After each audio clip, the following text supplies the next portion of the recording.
Magandang buhay sa inyong lahat. Tara at samahan niyo kaming ihanda ang aming boodle fight. Pero bago ang lahat, magbigay pugay at magpasalamat muna tayo sa ating chef na nagluto ng lahat ng kakainin natin tonight. Chef Uma, so, simulan na natin. Bale, to start, ihinanda muna namin ang aming table.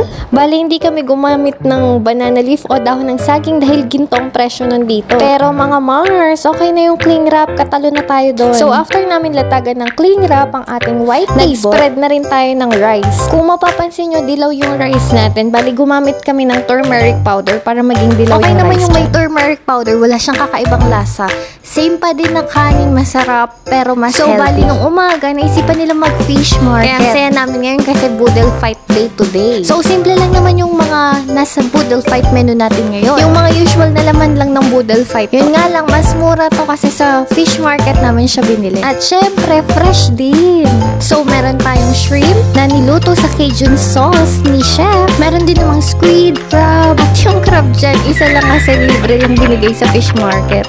Meron ding corn at meron ding mga greens, mga gulay para maganda ang kulay. Pero bukod sa maganda ang kulay, pang-healthy din. So, meron tayong talong, okra, tsaka talbos ng kangkong. Bale, ginawa ni chef sa mga gulay, in-steam niya yung okra, tsaka yung talbos ng kangkong, tapos pinirito niya yung mga talong. At syempre, hindi mawawala ang piniritong isda. So, meron tayo ditong piniritong hasa-hasa. Bali, sobrang mura neto sa fish market. Bali, yung 2.5 kilo, nakuha lang nila sa halagang 10 dirhams lang.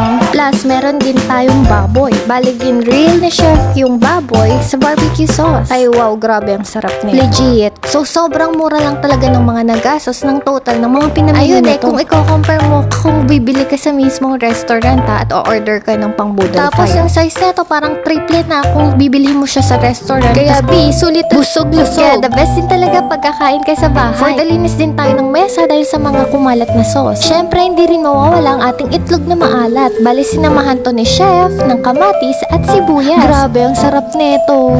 At meron nga rin pala tayong ini-slice na pakwan para ilalagay natin sa gilid at kakainin natin right after maubos ng boodle fight. And we're done! Yay! Presenting ang aming unang boodle fight for the year 2024! Wow!